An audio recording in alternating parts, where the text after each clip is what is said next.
As you may already know, my name's Clare Baker and I'm a former Clutterholic and borderline hoarder. I successfully cleared all my clutter in 11 areas and rooms over 20 years ago without the need for an expensive home visit. And I've been helping people around the world do exactly the same ever since, so that they too can know what it's like to live a completely clutter-free life forever.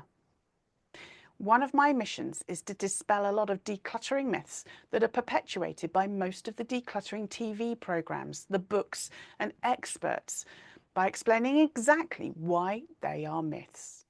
So, today I want to explain the myth that people who struggle with clutter can be persuaded to deal with our clutter. When we struggle with clutter, it is common that we have well-meaning friends and family who see us struggling and naturally want to help us clear our clutter. Friends, family, and even the authorities try to persuade us to deal with our clutter when we're simply not ready, because they don't understand that our clutter challenge isn't simply about the stuff. It's related to a multitude of factors, such as our mindset, emotions, and motivations. Here are 7 key reasons why someone will never be able to persuade us to deal with our clutter unless we're open to stepping outside of our comfort zone and into the unfamiliar and uncomfortable learning and change zone. So the first reason you will never be able to persuade a clutterholic or hoarder to deal with their clutter is because of a lack of self-awareness. A lack of self-awareness is one of the main reasons why people resist dealing with their clutter challenge. People may not recognize, acknowledge, or be in denial about many things, including how they manage their time. The fact that clearing their clutter forever requires change. That clearing their clutter requires them to prioritize their time to do the doing. They're in denial that they need to understand why they have their clutter challenge. They're in denial that clearing the physical clutter isn't the only thing they need to deal with.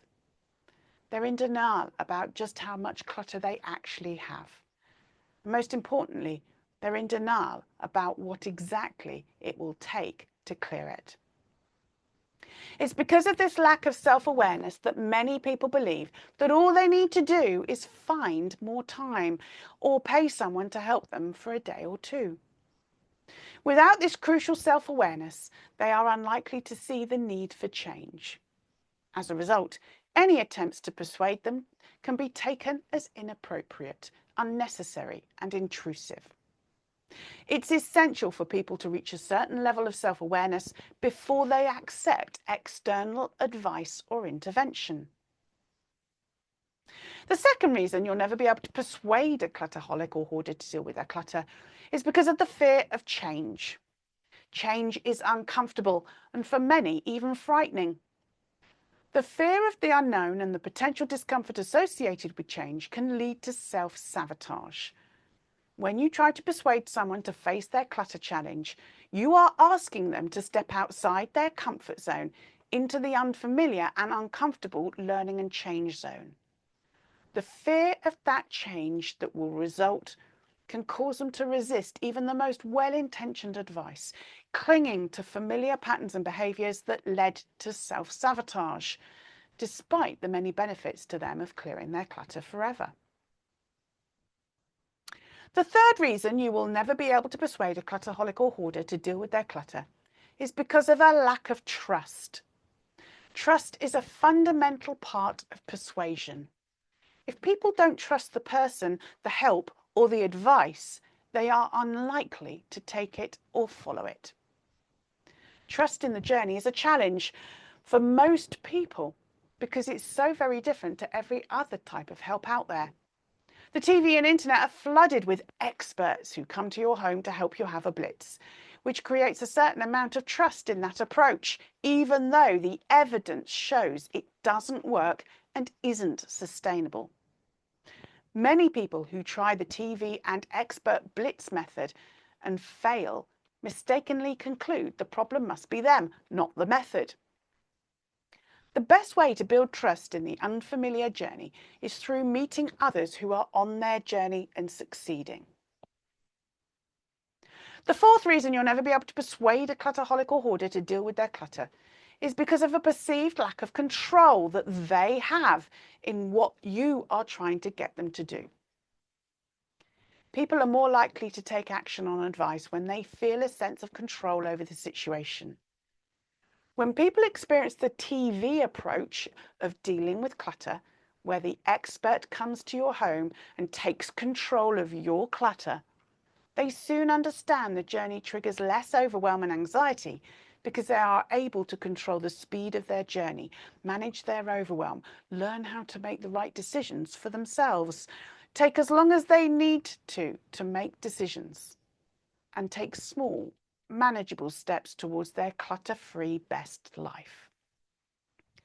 For some people on their journey, the need to take responsibility and control of their time is in itself overwhelming, and they too get stuck or give up.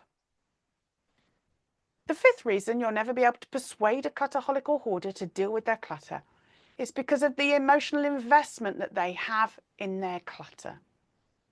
Emotions play a significant role in deciding to deal with your clutter challenge. People often have deep emotional investments in their clutter that have only grown deeper and stronger as the years have passed.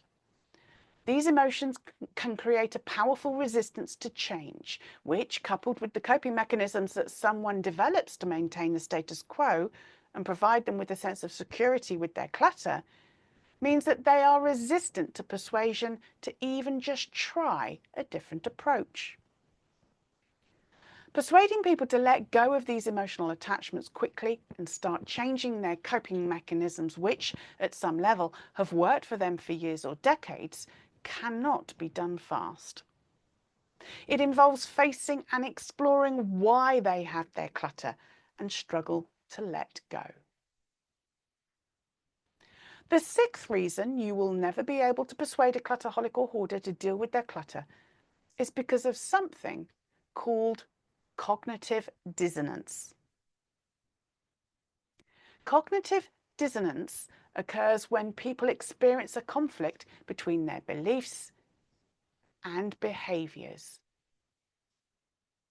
When confronted with information or advice that contradicts their current beliefs, people may experience discomfort and resistance. This psychological phenomenon can make it challenging to persuade someone to just try dealing with their clutter by simply starting their journey, even when they are gradually introduced to new knowledge and understanding that will enable them to successfully clear their clutter forever. The seventh and final reason you will never be able to persuade a clutterholic or hoarder to deal with their clutter is because they may have insufficient motivation. Just because someone says they want to clear their clutter doesn't mean they will accept help and prioritize their time to turn that into a reality.